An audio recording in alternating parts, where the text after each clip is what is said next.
हितोपदेश की कथा मित्र लाभ। नो मातरि न दारेषु नो सौहार्दे नो चात्मजे विश्वास्तादृशः पुंसां यादृक् मित्रे स्वभावजे। मनुष्य को माता, पत्नी, पुत्र और भाई में भी उतना विश्वास नहीं होता जितना स्वाभाविक मित्रों में होता है। गोदावरी के तट पर सेमर का एक विशाल वृक्ष था। उसकी शाखाओं पर भांति भांति के पक्षी रहते थे। उसी वृक्ष पर लघुपतनक नाम का एक कौवा भी रहता था। एक दिन प्रातः काल उसे एक शिकारी दिखाई पड़ा। उस शिकारी को देखकर वह ऐसा डरा मानो उसी का काल मनुष्य रूप में आ रहा हो। वह सोचने लगा, यह अपशकुन आज न जाने क्या अनर्थ करेगा। शिकारी अपने मार्ग पर बढ़ता ही गया। लघुपतनक भी शिकारी का भेद जानने के लिए गुप्त रूप से उसके पीछे पीछे चल दिए। उसने देखा शिकारी कुछ दूर चलकर एक वृक्ष के नीचे ठहर गया। उसने अपनी पोटली खोली और कुछ चावलों को पृथ्वी पर बिखेर दिया।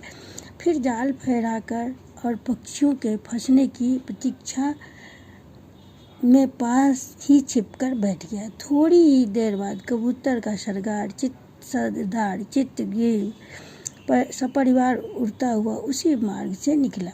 वहाँ पृथ्वी पर बिखरे चावलों को देखकर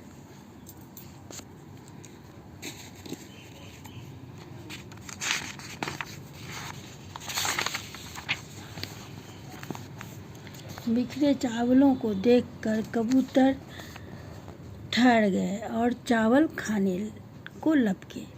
सरदार चित्रग्रीव उन कबूतरों में सबसे अधिक चतुर था। उसने कबूतरों से कहा, साथियों, इस निर्जन वन में चावलों के दाने देखकर मुझे विस्मय होता है। अवश्य कुछ दाल में काला है। हमें यही उचित है कि हम इनको जान जैसे का तैसा छोड़ दें और आगे बढ़ें, कहीं लेने के देने न पड़ जाए। यह नहीं हो सकता, सब कबूतर एक ही स्वर में बोल उठे। परोसी हुई थाली से कैसे मुंह मोड़ा जाए। एक और कबूतर ने भी चित्रग्रीव का समर्थन किया। चित्रग्रीव ने कहा, भाइयों, मैं फिर कहता हूँ कि इन दानों से दूर ही